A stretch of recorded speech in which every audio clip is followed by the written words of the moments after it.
Bien-aimés fils et filles de Dieu, bonjour, bon après-midi et bonsoir. Je suis très content encore, votre frère Guy, de vous retrouver aujourd'hui pour notre programme hebdomadaire 10 minutes pour un objectif atteint. Ce programme dont vous êtes déjà familier avec, qui nous accompagne dans notre développement personnel en s'appuyant sur les Écritures, les Saintes Écritures. Ici, nous basons la plupart de nos textes sur la version Louis II de la Bible.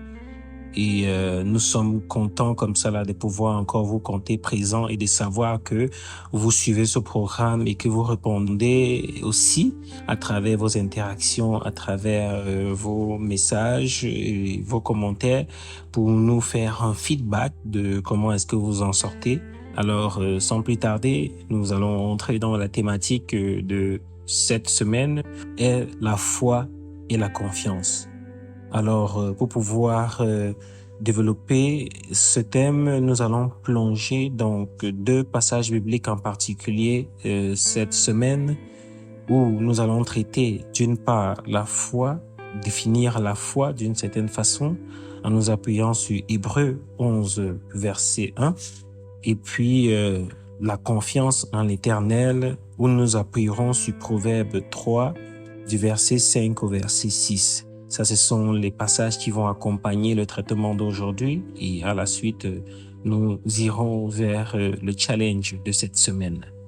Alors, sans plus tarder, bien-aimés fils et filles de Dieu, nous allons ouvrir notre lecture avec Hébreux 11, verset 1, où il est écrit « Or, la foi est une ferme assurance de ce qu'on espère, une démonstration de celle qu'on ne voit pas. » Alors, bien-aimés, de manière aussi limpide ou aussi directe que ça, cette définition que nous donne l'apôtre Paul dans Hébreux est une façon de nous montrer de manière profonde la foi, c'est le fait de croire en quelque chose que nous allons et que nous espérons, je préfère le dire comme ça, que nous espérons avoir, mais avec une ferme assurance.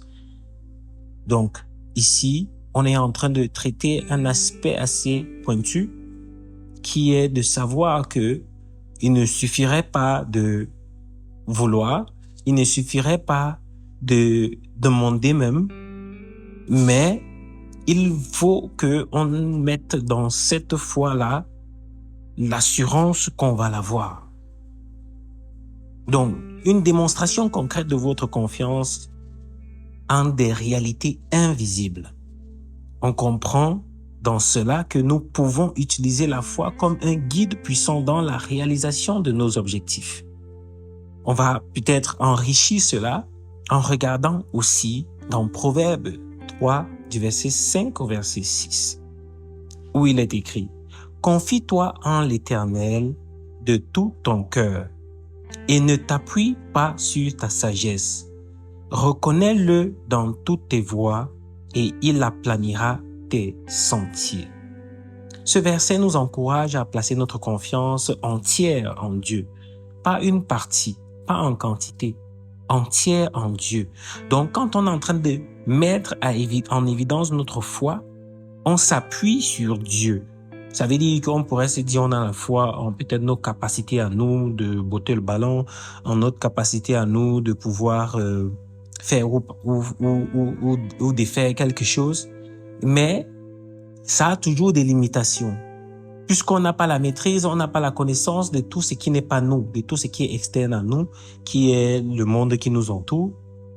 D'où on va préférer s'appuyer sur le Dieu qui est tout-puissant au lieu de reposer sur notre intelligence.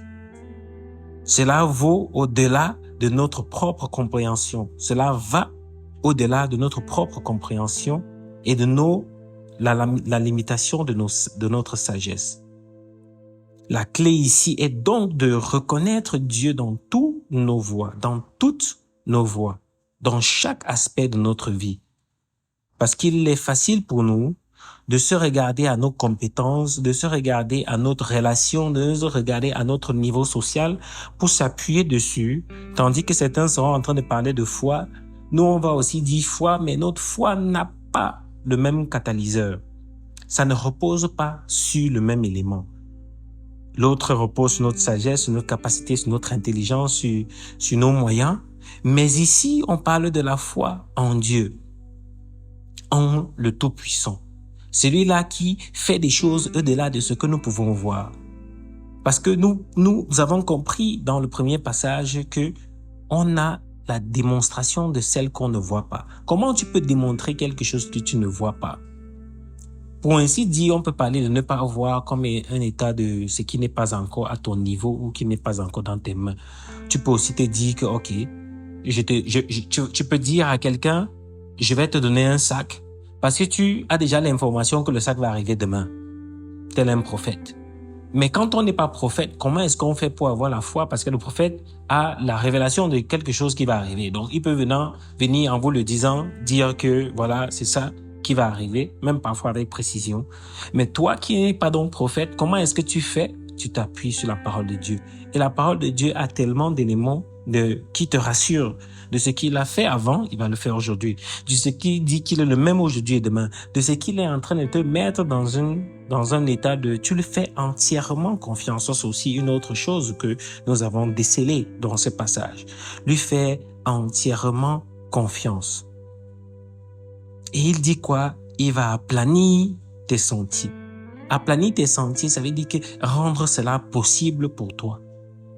Donc, si tu sais donc, si tu as la confirmation que Dieu va rendre cela possible pour toi, ça indique quelle attitude maintenant? Parce qu'après tout ça, il y a l'attitude.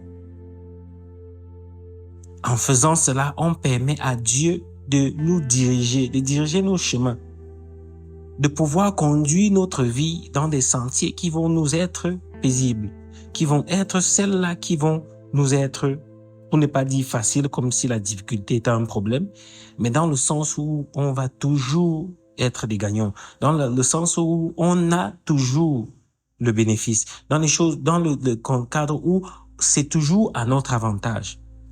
Et l'avantage n'est pas qu'on a eu sans pleurer. L'avantage est que, quel que soit, même avec les pleurs là, ça a toujours été bénéfique pour toi.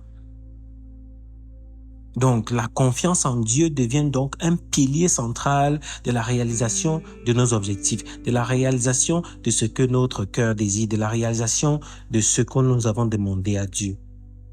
Alors, bien-aimés, j'aimerais qu'on reste dans ces versets-là, pendant cette semaine-là, on la médite, mais que nous entrons donc dans le challenge de cette semaine, avant de conclure, où le défi sera de prendre un moment chaque jour pour méditer sur la définition de la foi selon Hébreu. Il faut que cela soit vrai dans notre esprit. Il faut qu'on capte la quintessence qu'il y a dans ce passage, dans le fait de parler de foi et de confiance, qu'on identifie une zone de notre vie où on a un problème, on a du mal à faire confiance en Dieu.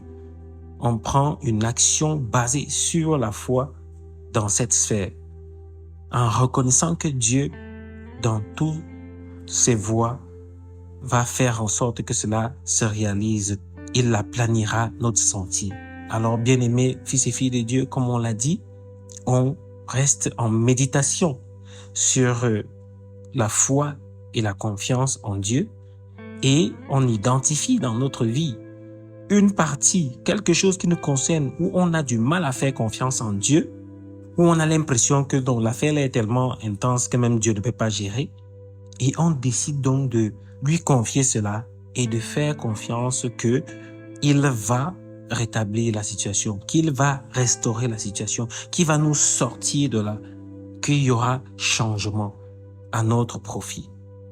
Et donc, on fait cet exercice-là. Si vous pouvez vous le partager en commentaire, ce défi que vous avez, ce challenge que vous avez, cette zone d'ombre qui ne vous permet pas de vous laisser totalement conduire par Dieu, et nous pourrons vous accompagner dans cela. Bien-aimés fils et Dieu, fils et filles de Dieu, reste bénis et shalom, shalom. On se revoit comme ça là, la semaine prochaine, et nous vous souhaitons de pouvoir continuer à œuvrer pour votre développement personnel afin de grandir spirituellement et que votre vie s'améliore et de devenir la meilleure version de vous-même et des personnes d'impact pour la vie. Amen.